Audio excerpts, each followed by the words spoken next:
এরপর পরীর জাদুতে সেখানে সুন্দর একটা সোনার ডালিমের বাড়ি তৈরি হয়ে যায়। হ্যাঁ সৃষ্টিকর্তা, বাহিরে তো অনেক বৃষ্টি হচ্ছে, দেখে তো মনে হচ্ছে এবার বন্যা না হওয়া পর্যন্ত থামবেই না। সে কি মা, বন্যা হবে? বন্যা হলে তো বাড়িঘর সব ভাসিয়ে নিয়ে চলে যাবে, আর আমরাও তো ডুবে মারা যাব মা। না রে মা, এসব কথা বলতে নেই। জীবন মরণ সবই সৃষ্টিকর্তার হাতে। কার মৃত্যু কখন কিভাবে হবে তা সৃষ্টিকর্তাই জানে। সৃষ্টিকর্তা ছাড়া কেউই বলতে পারে না। তুই এখন ঘুমিয়ে পড় মা, আমি তো আছি তোর সাথে। ঠিক আছে মা।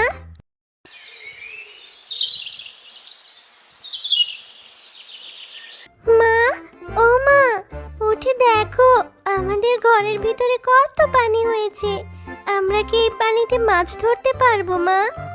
আরে হ্যাঁ, তাই তো দেখছি, কিন্তু এত পানি ঘরের ভিতরে এলো কিভাবে? মা টুম্পা, তুই একটু এখানে বস, আমি একটু ঘরের বাহির থেকে দেখে আসছি।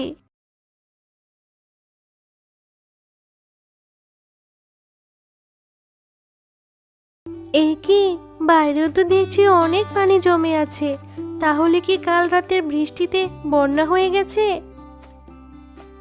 মা টুম্পা, আমাদের গ্রামে তো বন্যা হয়েছে, সারা গ্রাম বন্যার জলে ডুবে যাচ্ছে।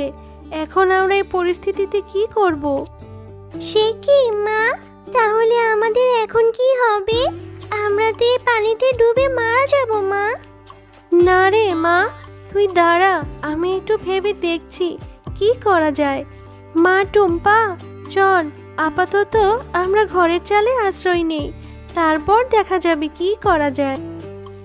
মা, আমরা তো আপাতত থাকার জন্য একটা জায়গা পেয়েছি, কিন্তু কাল রাত থেকে তো আমরা না খেয়ে আছি। মা রে, এখন তো আমাদের কাছে খাওয়ার মতো কিছু নেই, কিন্তু কিছু শুকনো মুড়ি আছে। তুই এখন একটু কষ্ট করে এগুলোই খেয়ে নে রে মা। ঠিক আছে মা, তুমিও খেয়ে নাও। না রে মা, আমি এখন খাবো না, আমার খিদে নেই। না মা, আমি জানি তুমিও কাল রাত থেকে না খেয়ে আছো, তাই তুমি না খেলে আমিও খাবো না। না রে মা, আমাদের কাছে যে অল্প কিছু মুড়ি আছে, এখান থেকে যদি আমি খাই তাহলে পরে তোকে আর মুড়ি খেতে দিতে পারবো না রে মা।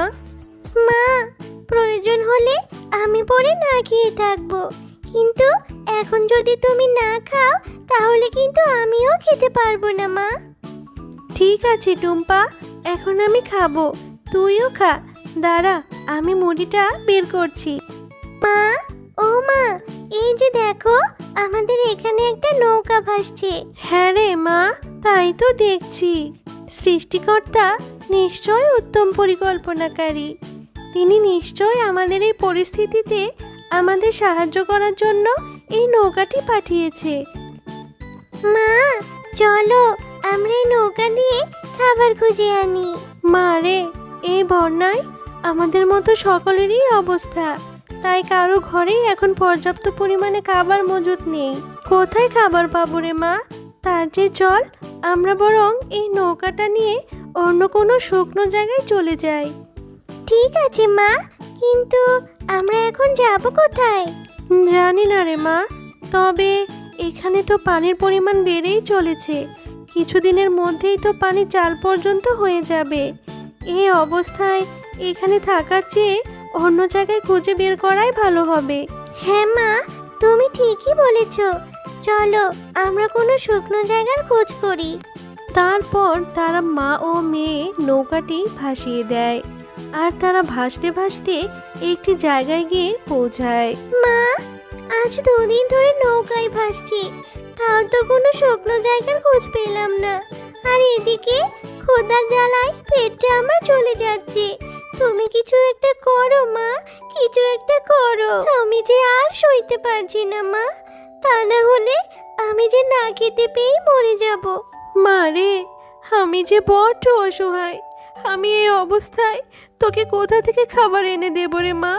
তুই আর একটু ধৈর্য ধর, সৃষ্টিকর্তা নিশ্চয়ই আমাদের জন্য কোনো না কোনো ব্যবস্থা ঠিক করে দেবে। মা টুম্পা, ওই যে দূরে একটা শুকনো দ্বীপ দেখা যাচ্ছে, চল আমরা ওইখানে যাই। হ্যাঁ মা, চলো। তারপর তারা নৌকাটি আবার ভাসিয়ে দেয়। মা দেখো, এই দ্বীপটা কত সুন্দর। এটা কোন জায়গা মা? জানি না রে মা, এটা কোন জায়গা, তবে এই জায়গাটা অনেক সুন্দর। এর আগে কখনো আমি এত সুন্দর জায়গা দেখিনি। মা চলো, আমরা দ্বীপের ভিতরে গিয়ে দেখি কোনো খাবার পাওয়া যায় কিনা। হ্যাঁ রে মা, চল। এই শয়তান পড়ি, তোকে ভালোই ভালোই বলছি, তোর ওই জাদুর কাঠিটা আমাকে দিয়ে দে, না হলে এর ফল ভালো হবে না কিন্তু। দুষ্টু তান্ত্রিক, তুই যাই করিস না কেন, আমি এই জাদুর কাঠি তোকে কখনো দেব না। ঠিক আছে, তুই যদি তোর জাদুর কাঠি আমাকে না দিস তাহলে আমি তোকে আর বাঁচিয়ে রাখবো না। এবার বল তুই কি করবি? তুই যা করার করে নে, আমি কিছুতেই তোকে এই জাদুর কাঠি দেব না।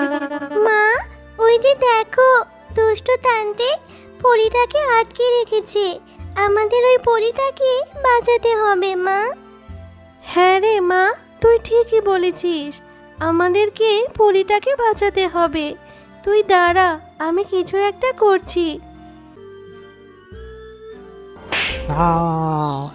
আমার সারা শরীর জ্বলে গেল, আমাকে ছেড়ে দে, আমি আর কখনো এরকম করব না, আমাকে ছেড়ে দে। তোমাদেরকে অনেক অনেক ধন্যবাদ, তোমরা আমার জীবন বাঁচিয়েছো। আজ তোমরা এখানে এসে আমার জীবন না বাঁচালে অনেক বড় অঘটন ঘটে যেত। কিন্তু তোমরা এই নির্জন দ্বীপে এলে কি করে? এরপর টুম্পা আর টুম্পার মা সব কথা খুলে বলে। তোমাদের কথা শুনে আমার খুব কষ্ট হচ্ছে।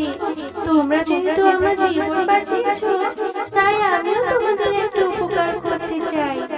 এই নাও জাদুর ডালিম বাড়ি। এখন থেকে তোমাদের আর কোনো অভাব থাকবে না। এই বাড়িতে তোমরা তোমাদের যাবতীয় সব কিছু পেয়ে যাবে। তোমরা এখন থেকে সুখে শান্তিতে জীবন যাপন করতে পারবে। তোমাকে অনেক অনেক ধন্যবাদ পরি, তোমার এই ঋণ আমরা কোনোদিন ভুলবো না।